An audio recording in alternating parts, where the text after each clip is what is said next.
Ada ragam cara orang untuk bisa memenuhi kebutuhan sehari-hari meski dalam kondisi keuangan yang sangat pas-pasan.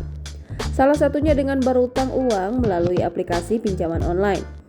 Di era saat ini, pinjaman online pun sudah merebak dan sangat mudah untuk mencairkan uang yang akan dipinjam. Tak hanya untuk kehidupan sehari-hari, bahkan bagi orang-orang konsumtif pun nekat menggunakan pinjaman online untuk memenuhi keinginan semuanya. Akibatnya, banyak yang tidak bisa melunasi utang tersebut dan menyeret beberapa orang yang ternyata ikut dilibatkan. Seperti itu pula yang terjadi para artis dalam tayangan ini. Mereka pernah menjadi korban teror pinjaman online atau pinjol. Berikut ini, deretan artis pernah diteror pinjaman online. Nava Urbah. Artis cantik ini sempat menuangkan kekesalannya di media sosial lantaran dihubungin berkali-kali oleh pihak pinjol. Bahkan dia dan keluarganya pun mendapatkan ancaman yang membuat Nava Urbah geram. "Keluarga saya diancam. Katanya kalau lo nggak bayar, keluarga lo jadi tanggungannya," kata dia dalam jumpa pers virtual beberapa waktu silam. Nava mengatakan oknum yang mengaku sebagai perwakilan jasa pinjol juga mengancam akan datang ke kediamannya. "Katanya gue bisa datang ke rumah lo dan gue habisin semua keluarga lo," ujarnya. Uya Kuya. Selanjutnya ada Uya Kuya yang baru-baru ini menumpahkan kekesalannya kepada debt collector pinjol yang menagihnya. Padahal dia merasa tidak pernah menggunakan aplikasi atau jasa pinjaman online. Tentu hal tersebut membuatnya kaget karena kejadian itu tidak hanya satu kali. "Beberapa kali gue pernah juga dihubungi, ada orang yang nyebutin nama, katanya si A minjem duit tapi nomor daruratnya nomor gue," kata Uya Kuya di kanal YouTube-nya. Sunan Kalijaga.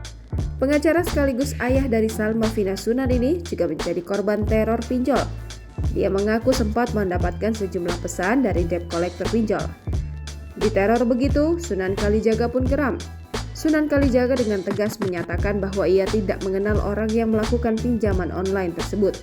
Bahkan ia menyayangkan dengan sikap debt collector yang menagih utang dengan cara yang kurang beradab lantaran bahasa yang digunakan tak layak didengar. Nikita Mirzani mengaku sempat kena teror pinjol lantaran ada salah satu temannya yang meminjam di aplikasi tersebut. Mewakili para korban pinjol, dia melaporkannya ke Polda Metro Jaya pada Mei silam. Nikita Mirzani sadar tak banyak perempuan yang berani seperti dirinya. Nikita berharap agar kasus pinjaman online mendapat atensi dari Otoritas Jasa Keuangan atau OJK. Enno Lerian. Pada Juli 2022, curhatan Enno Lerian di Instagram mencuri perhatian. Mantan penyanyi cilik ini menumpahkan amarah karena harus membayar utang pinjaman online yang diduga dilakukan anggota keluarganya. Enno Lerian bahkan sudah sampai di titik tidak bisa lagi menangis untuk meluapkan kemarahannya. Enno Lerian lantas bercerita bagaimana seseorang diduga anggota keluarganya bisa terlilit utang dari pinjol. Berawal dari satu pay later e-commerce buat belanja, karena nggak bisa menutupi, akhirnya pinjam sama pinjol. Pinjaman itu dilakukan terus-menerus dengan sistem gali lubang, tutup lubang. Artinya melunasi yang satu tapi dengan utang pada lainnya. Guna membayar pinjaman online tersebut, Enno Lerian bahkan sampai menjual sejumlah barang. Dari kasusnya ini, Enno Lerian juga berharap masyarakat bisa mengambil pelajaran. Selfie Kitty.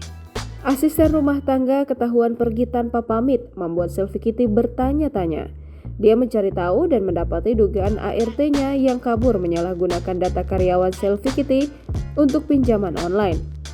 Selfie Kitty semakin dibuat kaget saat mengetahui ada ART lain di kompleknya jadi korban. Pinjaman online yang dilakukan oleh ART-nya menurut Selfie Kitty memang tak terlalu besar, tapi punya nilai yang lumayan. Menurut Selfie, meski jumlah utang tersebut hanya mencapai 3,5 juta rupiah, namun sikap ART-nya yang tidak bertanggung jawab itulah yang membuatnya kecewa. ART tersebut diakui Selfie Kitty baru 6 bulan kerja di rumahnya. Tak pernah Selfie Kitty menyangka ART yang baru bekerja itu tega melakukan hal tersebut. Apalagi sifat dan sikap ART-nya dinilai baik dan mudah dekat dengan orang. Jangan lupa subscribe, share, komen, dan like ya!